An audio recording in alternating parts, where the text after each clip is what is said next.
आप सभी मित्रों को प्रेम भरा नमस्कार। मित्रों, एक घटना है। एक शेर था, काफी वृद्ध हो चुका था। उसको शिकार के लिए कुछ जानवर चाहिए थे, तो वो अपने सहयोगी लोमड़ी को बुलाता, कहता जाओ तुम मेरे लिए एक शिकार लेके आओ। तो लोमड़ी काफी सोचती समझती है कि मैं शिकार कहाँ से ला के दूं उसको।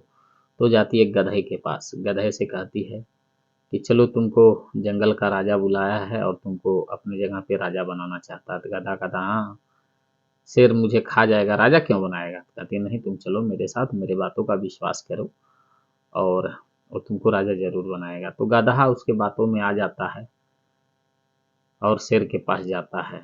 तो शेर वृद्ध हो चुका था, शिकार करने में सामर्थ्य नहीं रखता था इतना। तो जब गधा उसके पास जाता है तो वह उसके शिकार करने का जब प्रयास करता है तो गधे का कान कट जाता है। जब गधे का कान कट जाता है तो गधा वहां से भागता है बड़ी तेज चिल्लाते हुए और फिर आ जाता है जंगल में, रहने लगता है। फिर लोमड़ी आती है, गधा से बात करती है। तो शेर फिर कहता है कि जाओ उसको लेके आओ, और भाग गया। तो लोमड़ी कहती है, जी माई बाप, मैं जाती हूँ। फिर गधे को लेके आती हूँ। तो गधे के पास आती है, गधे से बहुत सारी बातें रखती हैं। तो गधा कहता, नहीं नहीं, मैं नहीं जाऊंगा, शेर मुझे मार देगा, उसने मेरा कान काट लिया। तो लोमड़ी उसे चापलूसी भरे शब्दों में समझाती है, कहती है कि अगर तुम्हारे कान नहीं कटेंगे तो बताओ क्राउन कैसे तुम पहनोगे, यानी ताज कैसे पहनोगे। इसीलिए तो राजा ने तुम्हारा कान काटा है। तो गधा था, स्वाभाविक बात है। आजकल आप देखिए समाज में कितने गधे हैं। सब लोग राजा बनने के लिए, नेता बनने के लिए लगे हुए हैं। और फिर वो लोमड़ी के बातों में आ जाता है, फिर शेर के पास जाता है। इस बार फिर शेर शिकार करने का प्रयास करता है और इस बार शेर जब प्रयास करता है तो गधे का पूंछ कट जाता है। फिर गधा चिल्लाते हुए भागता है। फिर शेर नाराज होता है लोमड़ी के ऊपर, कहता, तुम जाओ उसको पकड़ के लाओ, भाग जा रहा है बार बार। तो लोमड़ी कहती है, जी माई बाप, मैं जाती हूँ, एक बार फिर प्रयास करती हूँ। तो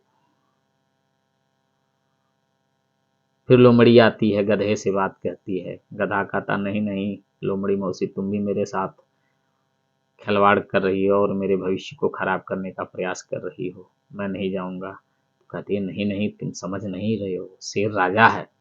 अच्छा ये बताओ, अगले बार तुम्हारा कान काटा तो तुमको ताज पहनाने का कोशिश, भाई ताज तभी पहनोगे। इस बार पूंछ तुम्हारा इसलिए काटा गया है, बताओ राजा के सिंहासन पे कैसे बैठोगे। तो गधा कहता, हाँ भाई, ये तो बात सही कह रही है, दोनों पूंछ रहेगा तो मैं राजा के सिंहासन पे कैसे बैठूंगा।